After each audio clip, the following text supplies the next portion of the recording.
What is going on, guys? And today we're going to be doing some sort of paint restoration. To be more clear, you can see the type of haziness on the door handles, some type of scratches. For example, that spot right here, they're a little dent, but there's surface that's been scratched while somebody hit the door. So a perfect example is that scratch right here. And if you want to determine whether you're going to be able to remove it or not, you simply wanted to spray something over, and if you cannot see the scratch anymore, that means we're gonna be able to polish it out.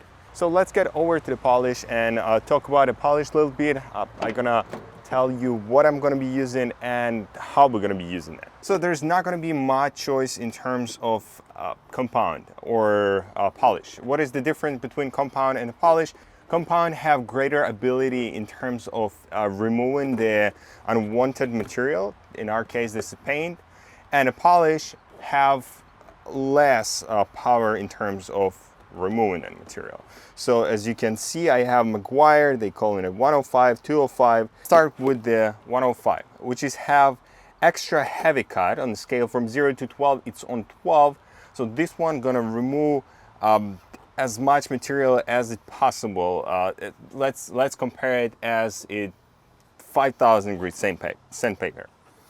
The 205 compound or polish, it's already ultra finishing polish, which is really great product. It's on scale from 0 to 12 on 4, and it's kind of working in both ways of removing quite a bit of material, let's call it 6,000 or 7,000 grit sandpaper, and polishing the surface to the shine. So it's gonna be shiny and it's gonna be easy to work with, and most likely you're not gonna mess it up if you're gonna choose the 205. I'm gonna be using the small pad since I have one. If you don't, you can use microfiber towel, which is pretty good one as well. The main guest of this whole video is basically the door handle and surrounding around.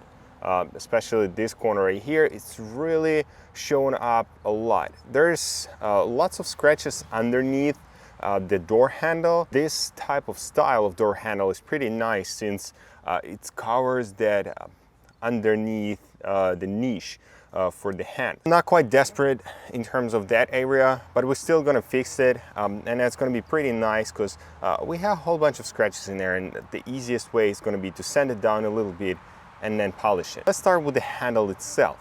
Since it's got so much of that haziness, I'm not going to be going too much in terms of explanation because there is not much to explain. I'm going to be using the microfiber towel, and we're also going to use the pad. I just wanted to compare it for myself if there is going to be any difference. Let's start with the pad itself. I got a little smear.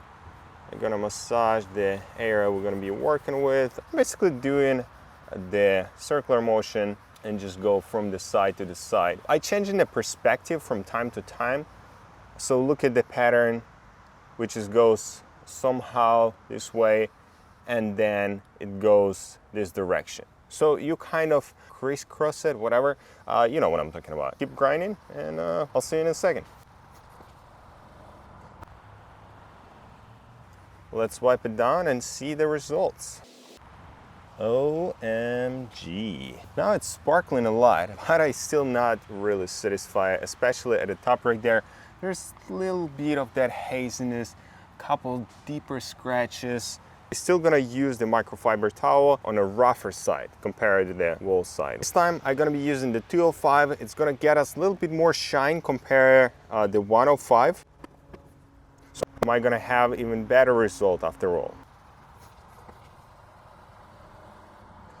And look at that. I mean, this is the really nice result, and it is sparkling, it's shining. Compare the before and after, this is amazing. Only point what I wanted to mention, compound or polish, it's pretty nasty stuff. So if you got somewhere into the edge or in between of the handle, like into the jam, make sure to clean it up, because later on it's gonna be so hard to clean it, and it's gonna be even more visible after you wash the car. Let's get quickly underneath the handle, and as you can see, it's super nasty. I'm gonna use 105, which is even better if you can use a little bit of the sandpaper. Let's actually do that. So spray a little bit of the liquid.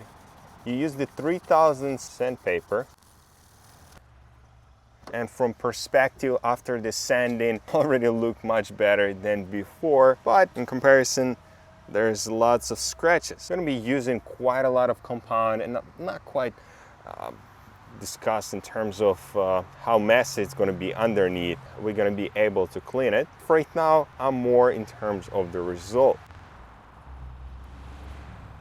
I already can see it's working really nice. Unfortunately, after you did a little bit of sanding, it's gonna be quite hard to remove that haziness with the hand. If you have a drill or you have a special small tool, that's gonna be a really nice project after all, because you can work really fast with tools. You still can see a lot of scratches, but for that we need to go a little bit deeper in terms of those guys. So keep grinding, keep working, and you're definitely gonna be alright with that. And after all, as you can see, there is really simple process and requires you as little as getting 205 compound, which is approximately $10 to $20.